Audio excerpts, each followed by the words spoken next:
good to see everybody out. That time, if I'm not mistaken, from what I follow along on the video, that you guys are ready for lesson 5, right? So, I'm going to take that as meaning that there was a lot of interaction to only cover a chapter and a few questions. So, it's a good thing. So, we're ready for lesson 5 as we continue in the book of Daniel. I do appreciate all those who had fill in as I was away, teaching class and preaching the lessons. So, we'll go ahead and start off with a word of prayer. Heavenly Father, great and awesome God, we thank you, dear Lord, for this day, and we thank you for this opportunity that you have blessed us with to come together to study your word. We are so grateful for this family that we have in your kingdom, the brethren here at Westside that assemble here. We are just joyful to be able to know we have each other to lean on, to encourage, to be there for one another. So at this time, as we've gathered together to study your word, we ask that you help us to focus our minds upon this study, to search these scriptures, to see how it is we can learn from it, what it is we can take from it to apply to our own faith and to our words as we continue upon this world. Dear Lord, we continue to give you thanks for those who have stepped up and teaching the other classes and guiding the young ones as they continue to grow and mature, and that those who have yet to obey the gospel will hopefully at one point as they continue to study choose to make that choice to obey it, and those who have obeyed that they continue to grow and they're adding to their faith. So we ask and give you thanks through all these things through our Lord and Savior Jesus Christ. Alright, so lesson 5, you guys have covered chapter 4, and there's a few questions left in chapter 3 when I left. And going through the life of Nebuchadnezzar as he was king, and the pride that he had, the humbleness that he ended up gaining. Of course, the Lord had to humble him time and again. We went back and forth. I know when I was here, just on how again God had allowed Daniel to interpret these dreams, these visions that he had, and yet he continuously turned to these other gods, continuously goes one direction and then another. And then we get into chapter 5 here, which just jumps years ahead. So it's estimated about 23 years that this from chapter 4 to chapter 5. And so this little introduction that he has actually is good to go over if you didn't read over it, because it helps explain as you're going from chapter 4 to chapter 5 that there are a few kings that kind of actually took place as this all went along. And so let's see here. And throughout it, the points that he has here, the Neo-Babylon Empire began with a Chaldean named Nebuchadnezzar, who seized the throne in Babylon 625 after the death of Shephnah, king of Assyria. Nebuchadnezzar II was the son of Nebuchadnezzar and reigned. And then the third point, evil Merodach, the son of Nebuchadnezzar, reigned. And then the fourth, Nerzlagar, the son of Nebuchadnezzar II, reigned. Fourth point, and it says just again, so you went through a few kings here before we get to the king that is in charge as we enter into this chapter at the very first verse. Because if you're just reading it, you would just almost assume that this is just, all right, this is the next king, this is right after Nebuchadnezzar, going further along. But this is years that has taken place as one king after another. Again, so that they didn't reign that long. They didn't live long enough to reign that long. But it's something to keep in mind as you're going through it, because it would be easy to get caught up, of course, as you do read through it. The king should know who Daniel should have known of what he has done, does know to an extent as we might read the context of these scriptures. And yet, though, when we take consideration that it's been a few kings that since we've seen, and 23 years since we've read about chapter 4 and chapter 3 and 1, don't know how much interaction Daniel had in between that time frame. We don't have, what all he would have done, what all help in assistance. I imagine he still did quite a bit, as he was in a pretty high spot already. So, any thoughts or comments before we get into question 1? All right. If not, then we will start with question 1. Judy, you want to start us off? What king of Babylon made a great feast to 1,000 of his lords and drank wine before the 1,000? Belshazzar. Right. So,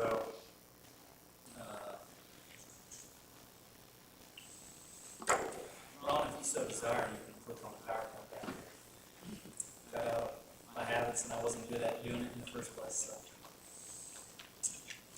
anyways, yes, and so Belshazzar is the king at this time, and he holds a great feast to 1,000 of his lords. And so he has this great feast. He's got all these people with him. And any thoughts or comments here? Questions? Go right along. All right. If not, then Jimmy, question 2. The expression, while he tasted the wine, probably, I'm not sure about that, but I put C when he began to kill the influence of the wine. Right. Again, I don't know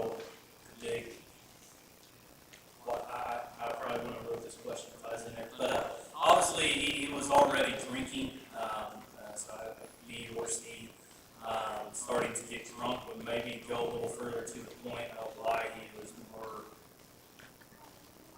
not thinking about what he ended up doing, and deciding to use what he had used and doing what he was doing.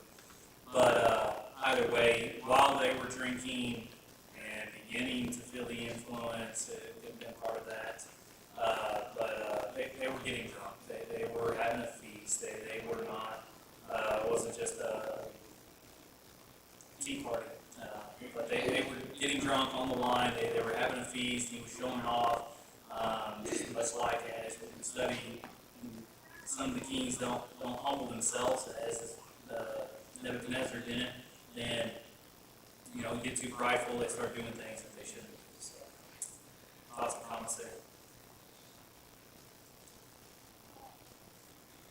All right, so moving on to question 3. What did the king make to be brought? The gold and silver vessels that had been in the temple in Jerusalem. Right. And so, the king, as he's having this feast, as they are drinking, ends up calling for the gold and silver vessels that they had taken from the temple. So these, as we could take the time and go back and study each thing that was dedicated for the tabernacle, for the temple, was dedicated for that. When God gave instruction for the incense, and there was instruction for the oils, there was instruction for the, he made it clear that, when you do this, it's fully dedicated to this. They weren't allowed to take it and use it for any other things. The priests were able to eat some of the meats or able to, but, it was fully dedicated. It was supposed to be holy unto the Lord.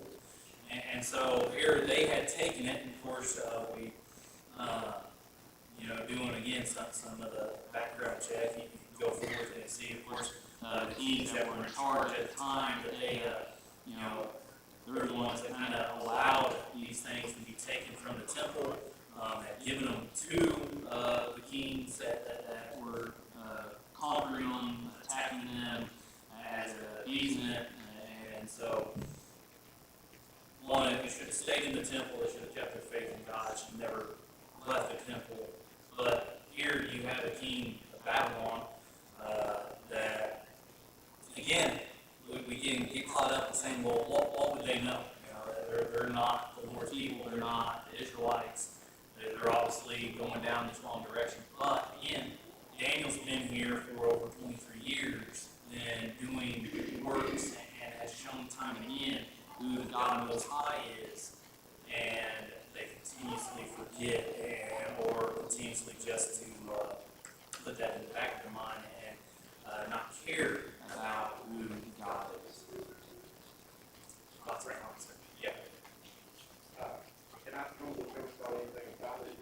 Author had his book, screenshot on page 5-1. But Belshazzar talks about the vessels of gold and silver that Nebuchadnezzar, his father, had made.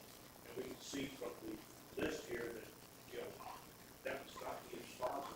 Some of the things that I looked at said probably a he was probably a grandson or great grandson of Belshazzar. No. Right. Yes, I think it's much like you could say, as it's going through the book of Kings, that, it always refers as his father David, but David wasn't the actual father. It's always referring to, that you get compared to a certain king, the greatest, maybe the greatest king of their nation, and it's always, so through the Israelites, they're always referred whether they follow the ways of Father David or did not follow the ways of Father David. But, you're talking about generations down the line as you end up reading that part. So that's how I would read it here. Like you said, it kind of reads as his father Nebuchadnezzar, but as we read here and you go through the history, that's actually not his father. And even he wants a blood descendant. I can see how he could talk about his father Nebuchadnezzar just because of the royal records. Right. My Bible has forefathers, Forefather. or it has a reference to forefathers. Right. So, you think about that. We call people that started our country our forefathers. So, Yep. That helps make more sense of it. All right. So question 4. How were they used? The king and his lords, his wives, and the concubines drank from it. All right. So yeah, they had drink. He used them to drink from with his lords, the wife, the concubines. I mean, so again, said he had a great feast to thousands of his lords, and then here he brings these out, talks about with the lords, the wives, the concubines. Again, when we go back and we read how much silver and gold was put into the temple, but kind of, it makes you wonder how many vessels, how many cups, how many things they actually had to use for this feast that he's using that was straight from the temple. To say it was all, all from the temple as cups of gold, cups of silver that they would be using for wine. Thoughts? If not, question 5.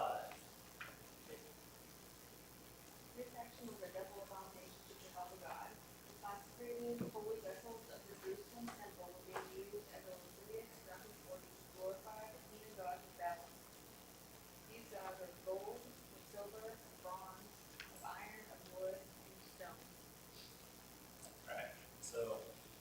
So he ends up using it not just in drinking the alcohol, but then they go further to start celebrating and acknowledging and images of these gods of gold and silver, bronze, iron, wood, and stone. And so, it's just one step after another, right? That one that they've taken over, that they go and attack Jerusalem, that they take some of the people from their captivity, and over the years, they've taken the gold and silver out of the temple, that are now using it for just a drunken party. But then they go further in this way that they use it in acknowledging these other gods that they worship.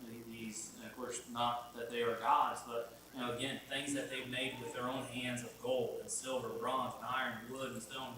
We see that, of course, Nebuchadnezzar made his own, god. He commanded them all to bow down to it, and so it's just they one step after another.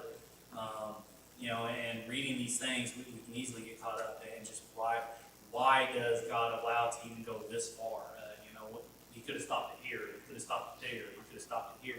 Of course, the biggest thing is that this all is able to take place because the children of Israel weren't faithful themselves.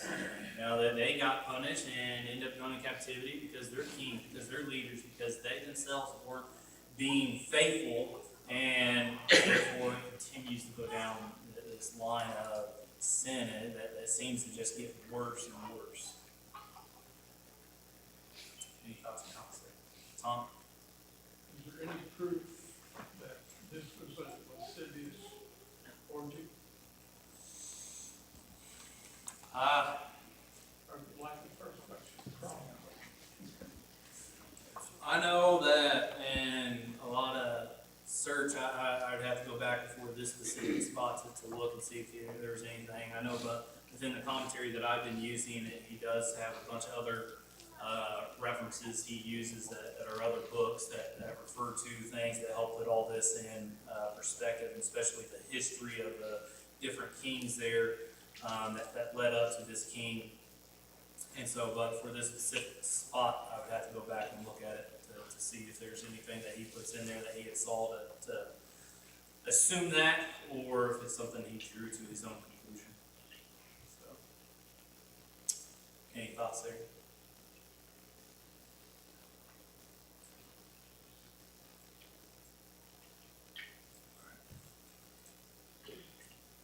So, question 6.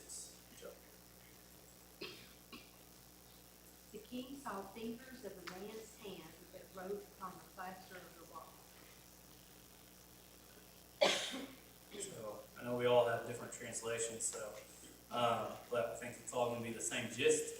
And so I was trying to figure out how what I was reading through went along with it. And so I had at the back of the man's hand, he wrote on the lampstand of the plaster of the wall. So the fingers, the hand, as reading through the commentary, it says that it may more refer to the palm of the hand. And so many different points that you can bring there either way.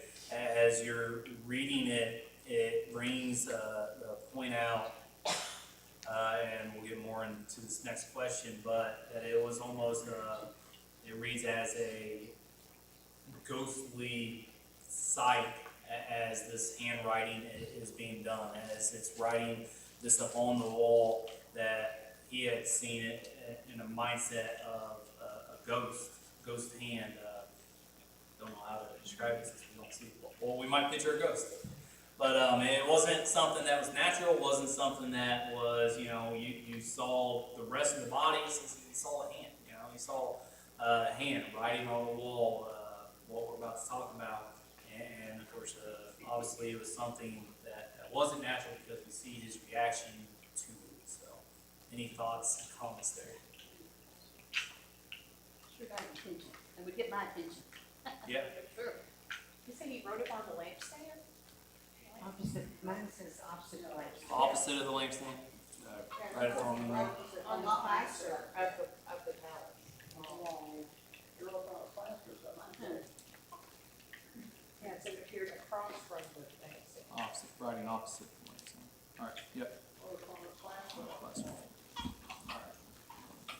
It's opposite.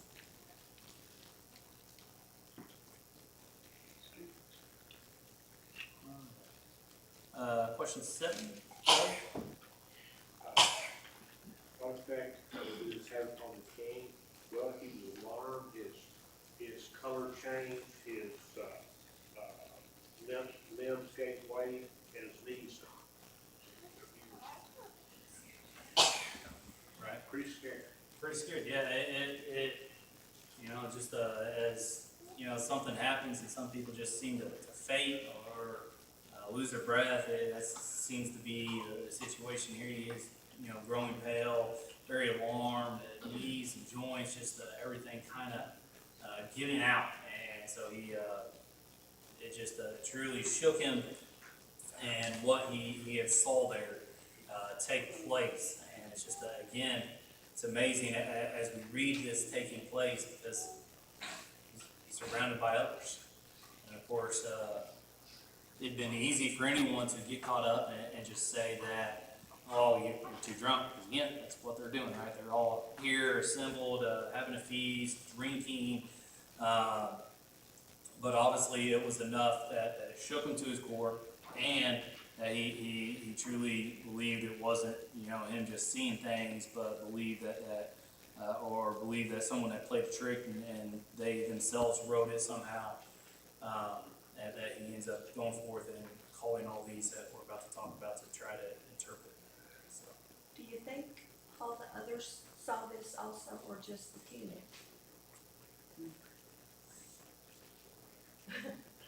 I'm going to assume the writings ends up being on the wall to where everybody can see it, because he has to call them in to try to interpret. Seeing the hand as it was wrote, I don't know if they saw the hand. They might have saw the writing on the wall. Doesn't infer anywhere that they had saw it. But I believe the writings ends up being on the wall for them to come and to interpret.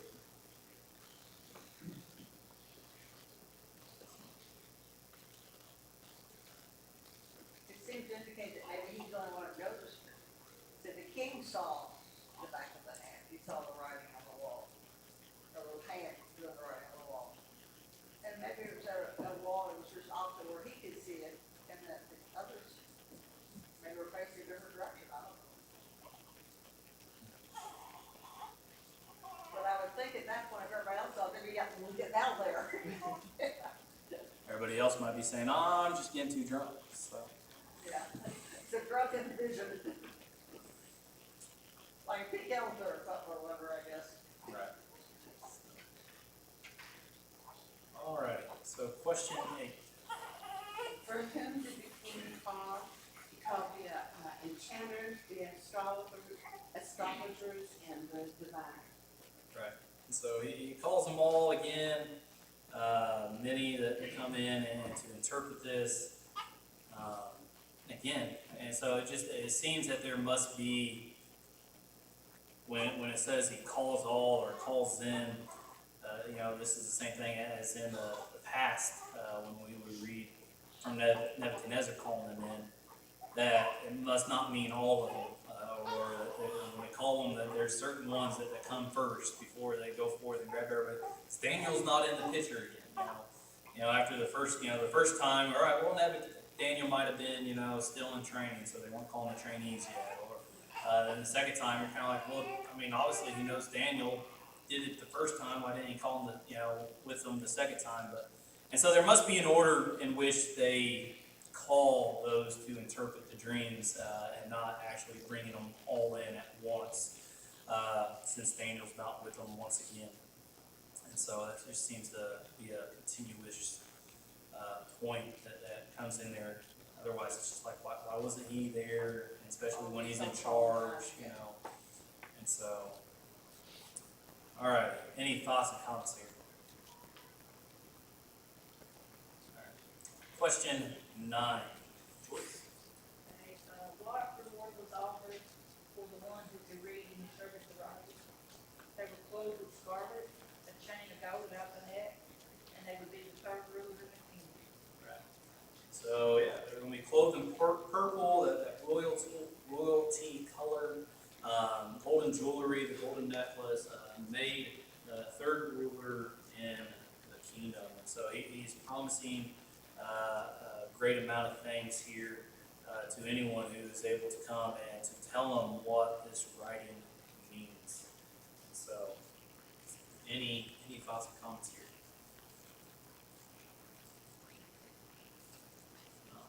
And question 10. Judy? I would get some. The reward included being the third ruler in the kingdom, indicates below the ranking of the rulers of the Babylonians.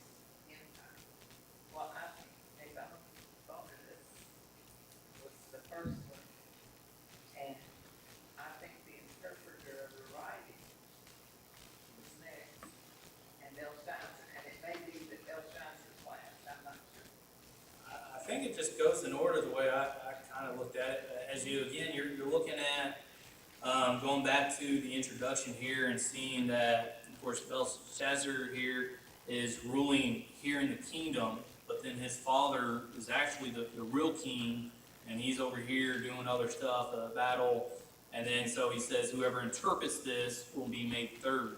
And so you have the father, then you have Belshazzar, and then you have the interpreter.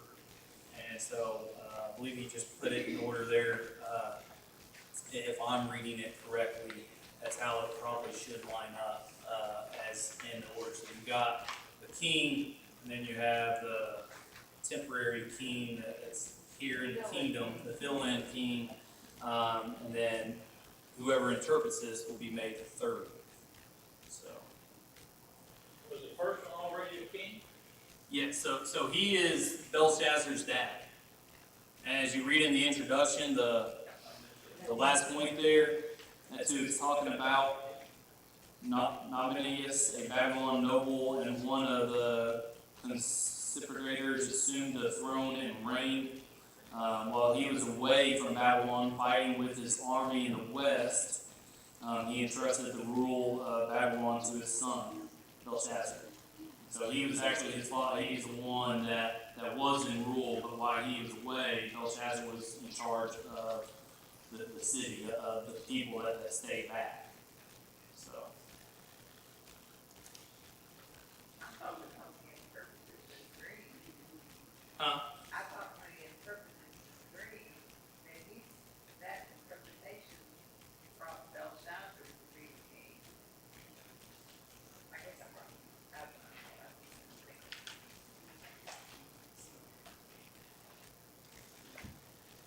So the interpreter of the writing was Daniel. Well, yeah, he ends up being the interpreter, and he ends up getting this place. So. But at the time, before anyone interpreted, it would have been Nabonidus, Belshazzar, and so those would be your first two. And so the reward is whoever interprets it, which we haven't got to yet. I guess you should know since you've done your lesson ahead of time. It ends up being Daniel. And so that would be the order of who's in charge as you look at it.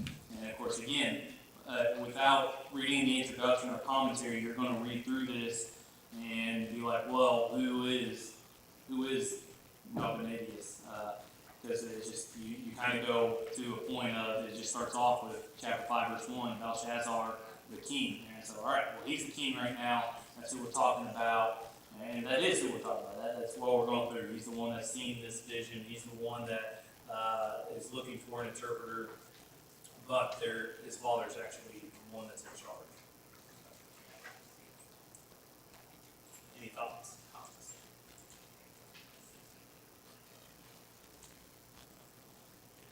All right. Number 11. The wise man could not read and interpret the writing. Right. So yeah, he could not read. That the men that he had pulled in together, it seems a similar situation from the past. They tried to bring in others. Obviously, they at some points throughout all this, that these wise men are able to do something in assistance. But every situation that we're shown that they are unable to assist. And so it's, so a lot of things that probably take place that is just in advising or other situations of their own culture. And but when the hand of God, when the act of our Lord is involved, these men do not stand a chance in understanding what is taking place. So. Any thoughts and comments with that? All right, Susan. Who told the king of one whom Nebuchadnezzar had made master of all the wines? The queen. And so, commentary says it's likely his mother, but I don't know if there's any definite on was mother, wife, but either way, the queen, and And so this is keeping in mind that why we still call our queen is while they're still alive, you know, he's technically the actual king. So, any thoughts and comments there?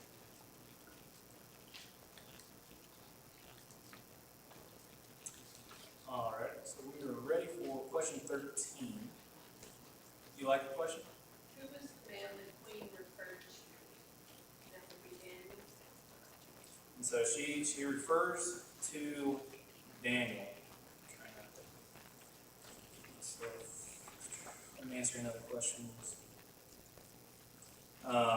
And as she goes forth and makes mention of this, again, so she knows of Daniel. I mean, as you read through it, and especially as Daniel starts to talk to the king, again, he makes it clear that these are things that he should know of who God is, who the Most High God is, and knows of what had taken place in the past, of what God has done in the past. And so these are things that should have, you know, to an extent, come to his mind. You know, I think it's easy as you read through this. Again, my mind kind of goes back towards the Israel and Judah's kings, how you go from bad king, good king, bad king, good king.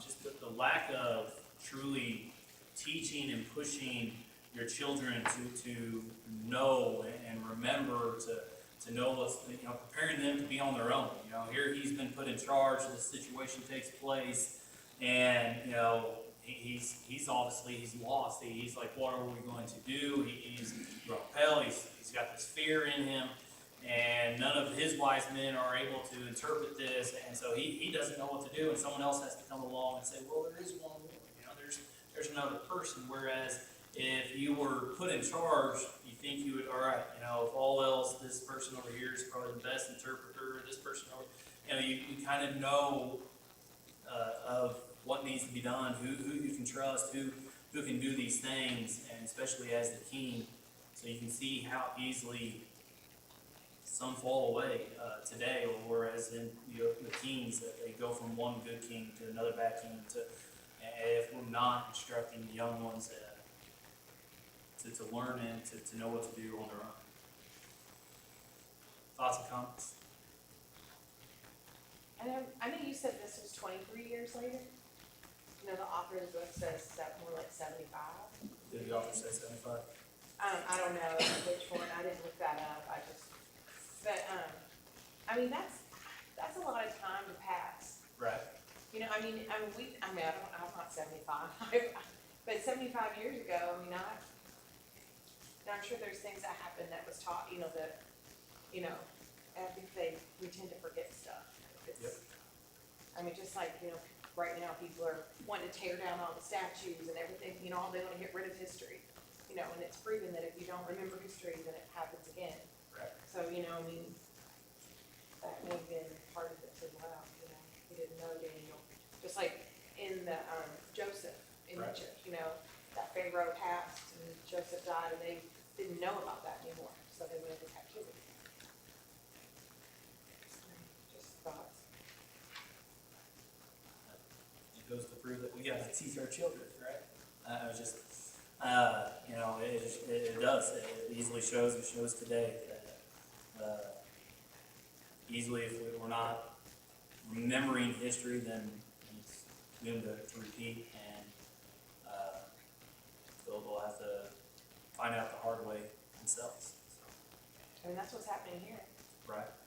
Nebuchadnezzar, you know, he was made of leaves. I mean, you know, it's just repeating.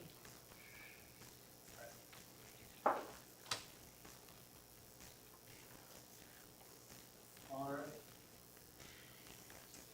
Question 14. Tim? It was offered to Daniel how to prove he could read and interpret the writings. He basically, the same offer he made to the so-called wise men who was in scarlet and pink gold and were true and true. Right. So the same offer is still made, you know, and I guess the only reason I would bring out the significance of that is if, you know, because Daniel's a Israelite, that, why would you put an Israelite that high in charge? But they've conquered other nations, and they have wise men from, it seems like all of them. They'll choose a few here, choose a few there. But the same offer has been made to Daniel. Tom? What was Daniel's answer in verse 17? He basically said, I'm not doing this for money, but you take the money and keep it or give it to whoever, but I will tell you what's right to me. Right. Yeah. He told him to keep it or to give to others, but he would still go ahead and interpret. And so he, again, so it shows the humbleness of Daniel, not doing it for the money. And Daniel continues to be that mindset of not trying to take glory for himself and saying, this is what I can do because I've studied and I'm smarter and wiser than all. But understands that it is without God allowing him to interpret these visions, these dreams, or the words on the wall, then he wouldn't be able to do it. So. Any other thoughts? Ron? Who gave Nebuchadnezzar his kingdom, majesty, glory, and honor? Most High God. Right, Most High God. So Daniel seems to start off before he interprets. He gives them a course of history, a reminder of these things that have taken place, and goes to the point of pointing out again who God is, who's the God that he serves, and that allows him to again to make these interpretations.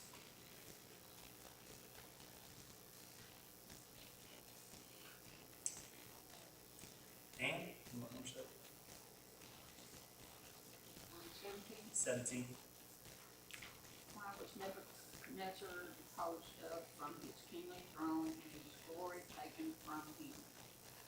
His heart was hardened against God. His heart was hardened, his heart was lifted, and his spirit was proud. And so he just, again, his pride, easily as we see it go forth, and he was warned, get an opportunity to be humble, and as time went by, his pride overtook. And so he was too prideful, and that is his fault. Again, Nebuchadnezzar, Belshazzar are good examples for us today, and making sure we keep our pride in check. Any thoughts or comments there? David? When was Nebuchadnezzar's throne returned to him? When he realized that the Most High God gave the kingdom to men. So he was punished when he was too prideful, but yet it was returned to him when he humbled himself, when he recognized God. And so I think it's an example in both ways of us seeing where we can fall short, but knowing that as long as we're living, we can have the opportunity to turn to God and be forgiven. So. Any thoughts or comments? Scott? What was the charge against Belshazzar? He has not humbled his heart and lifted himself up against the Lord of heaven and used the vessels from the temple and praised the other gods. Right. So yeah, he was too prideful. He had not humbled himself. He had taken the things that they had taken out of the temple and had misused them, and mainly it's further of using them to worship other gods. Of course, again, it wasn't just one God, or again, where do you draw that line? But the lines have been drawn way before. It's just amazing. Again, I believe many get caught up in talking about the difference of the God of the Old Testament, the God of the New Testament. Try to say that God was one who always struck down right away, never gave another opportunity under the Old Testament. It's just not so. Otherwise, these kings would have been dead so quickly. And to say God didn't give them, a count of 1, 2, 3, he allowed, again, allowed, but he didn't strike them down, when they had taken the stuff from the temple. He didn't strike them down as they grabbed them and started just drinking them for their own use. He didn't strike them down right away, right here, as they're doing this, but rather ends up giving them a forewarning in this vision that he had saw in the writing on the wall. And so it's just God was patient through it all. There were certain times in which he had struck people down, it seems like right away. But when you take a close look to it, you're like, well, things could have ended a whole lot sooner and it never got to that point. So, any thoughts? If not, question 20. What did Daniel say was the writing on the wall? Mene, Tekel, Upharsin? That's good. Who knows? Everybody's giving you a thumbs up on that, so. I just knew I could come with that. Alrighty, and so, Kim, you want 21? Note the interpretation by Daniel. Mene, God has numbered your kingdom and put it to an end. Tekel, you have been weighed on scales and found deficient. And Perez, your kingdom has been divided and given to the Medes and Persians. Right. So he's able to read what's on the wall, and then he goes forth and explains what it means. And so his kingdom has been numbered. Your days have been set, and so and the end is here. And it's been put to an end.